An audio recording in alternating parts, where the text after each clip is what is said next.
RFK and 2311 Racing are both moving up to 3-car teams for the 2025 season. We'll break all that down, while Circuit of the Americas will have a shorter track length in 2025. Let's break it all down on Dirty Air.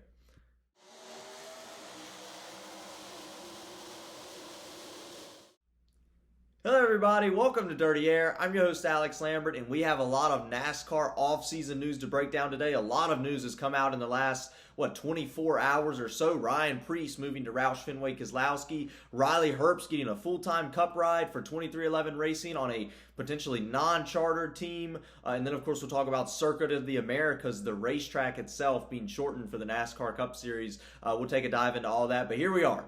88 days away to the 2025 NASCAR season in the Daytona 500. Obviously, a couple weeks before that, we'll have Speed Weeks, and then, of course, the Clash in Winston-Salem at Bowman Gray. But we're closing in on the 2025 season already. You know, it was just 10 days ago when we finished this year's season, Joey Logano winning the title, but we already have some big news to discuss, and let's break it down. And let's start out with today's announcement, right? And that's going to be Riley Herbst moving to 2311 racing for Denny Hamlin and Michael Jordan. And this is a big move for Riley Herbst, right? This is a big deal for him going full-time in the Cup Series for Toyota, for 2311, a team that I would say is a team that can legitimately win a lot of races and could legitimately win a NASCAR championship. We just had their first Final Four appearance this season, right? You know, obviously Tyler Reddick had a chance to win a championship in Phoenix this year. So very realistically, this is a top-tier team and a potentially championship-winning team in the years to come. A big deal for Riley Herbst all around, right? You know, he's sort of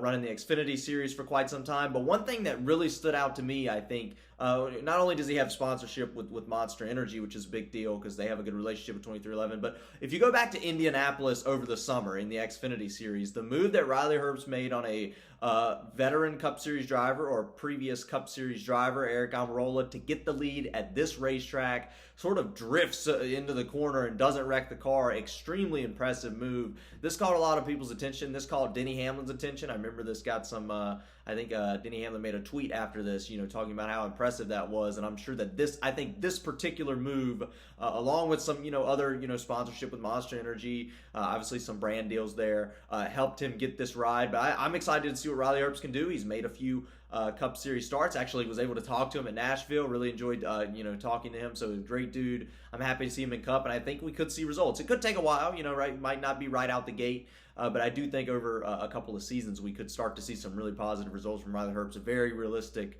that he could win a lot of races with 2311. The concern is the charters, right? Because, we're talking about they might be able to lease a charter from somebody else, but we really don't know the charter situation, the way it's going. It's certainly interesting right now. So from what I understand, 2311 Racing is going to try to have 4 cars in the Daytona 500, 4 open cars. You'll have Bubba Wallace, Tyler Reddick, now Riley Herbst trying to go full-time for a Cup championship, race for points. And then you'll have Martin Truex Jr. and Cole Pearn trying to make it in the Daytona 500 to race, just for the win of the Daytona 500. So I believe that's 4 entries for 2311 Racing. And none of them will have a charter, which as of right now, none of them have a charter, which is certainly interesting. We'll have to continue to monitor that. Let's go back to yesterday, right? Ryan Preece announcing that he will drive for RFK Racing full-time in 2025. Obviously, Ryan Preece did not have the results that he really needed at Stewart-Haas Racing. But, that was on Stewart-Haas Racing's downfall. So there seems to be a very negative, at least from the fans, vocal fans online. Doesn't mean every fan, but the vocal fans, that Ryan Preece, doesn't deserve this ride or shouldn't be in Cup. And I don't really know where that narratives came from. He's had some success in the Xfinity Series. I don't think he's actually raced a full-time Truck Series season, but he has a couple of wins in the Truck Series, has a couple of wins in the Xfinity Series. The statistics in the minor leagues for him are actually fairly positive, and I would say that shows he could be a Cup driver. There has not been very, much success in the Cup Series, but I don't really see a situation where Ryan Preece has been put in top-tier equipment. Like, if he raced for Hendrick Motorsports or Joe Gibbs and put up the results we've seen from him, that I would understand. But Stewart-Haas Racing has not been a top-tier team really since maybe 2020, 2021 maybe.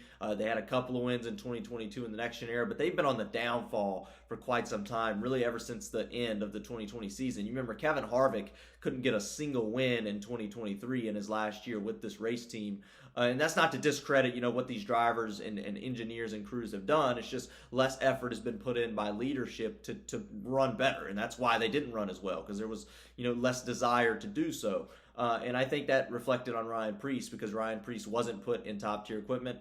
I think Ryan Preece is a driver that can get it done. This isn't a driver I expect to go win races right away, but I do think with the help of veteran Brad Keselowski, multi-time winner Chris Buescher, who should make the playoffs, next year, I think this could be a great move for Ryan Preece. I think this could help him improve as a driver. Obviously, Ryan Preece is a tough guy. I think he can get things done as well. So certainly, I'm very excited to see what he has. Another big thing about RFK, though, is that Kroger will also be sponsoring all three of those Roush, Fenway, Keselowski racing cars, and that's a big thing coming over from JT Doherty, from Ricky Stenhouse, over to RFK Racing. Huge sponsorship, right? And this is a big statement for RFK, right? Hiring another driver, going to a 3-car team, all of them chartered. I believe they're going to lease a charter from SHR, if I'm correct.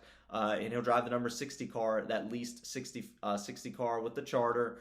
And they have a new sponsor, Kroger, a big time deal. Kroger's a big brand, right? It's a huge sponsor. Everybody wants them or a company that size on their race cars. So this is certainly a step up for RFK as this team continues to grow and improve. Let's go back to just 2022. You go back to 2022, this team was non-existent. I don't think Brad Keselowski was top 30 in points. I think Chris Buescher was outside the top 30 in points, but was able to get a win in the Bristol night race. But if you go back to the first half of the first year of this team, 2022, when it was first rebranded, it looked like an absolute disaster. And the improvement, the momentum that this team has now received is amazing. It's awesome to watch them continue to improve, and we'll see how they do in 2025 with now a 3-car team. Makes them even more dangerous, in my opinion. We'll have to continue to watch them. That's it, really. All there's to talk about the new drivers changes, at least that we know of for right now going into 2025. But I do want to talk a little bit about the new Circuit of the Americas layout, because it was also announced today by NASCAR that they're going to cut some of that racetrack off, at least for the Cup Series. Looks like you're just going to turn at turn 6, you'll make a left turn, which is certainly interesting, something we have not seen yet.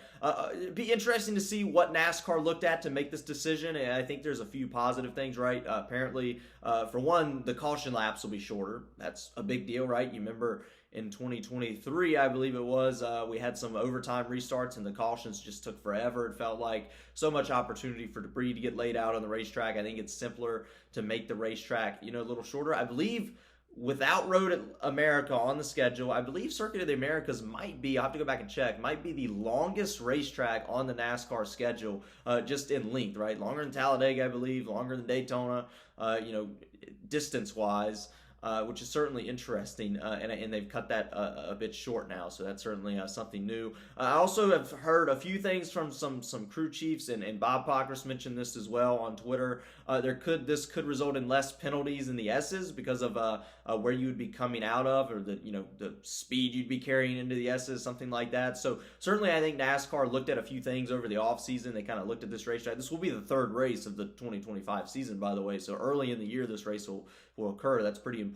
A lot of people watch these races early in the season. Sometimes, on the upside of 4 million people watch these events. So you want it to be good. You want it to look professional. And I think NASCAR looked at this and said, this is the best situation for what we have. And I kind of agree. You'll probably add about 30, 35 laps to equal the distance, keep the same amount of race time. At Circuit of the Americas. So it should be exciting to see what this racetrack looks like in 2025. That's it. That's really all there is to discuss. Once again, the offseason is now in full swing. A lot of news coming out. News will probably continue to come out. We have, rumors of playoffs changing. We have rumors of more drivers switching, charter situations, the 2311 and Front Row Motorsports lawsuit continues to unravel. So there's a lot to talk about during this NASCAR offseason. It will be busy. Of course, I'll be here for that. And then, of course, we're only 88 days away from that Daytona 500. 2 weeks before that, obviously, we will get to the clash at Bowman Gray. But like and subscribe if you like the video. Share the video if you do. I really appreciate it. And, of course, let's get rowdy.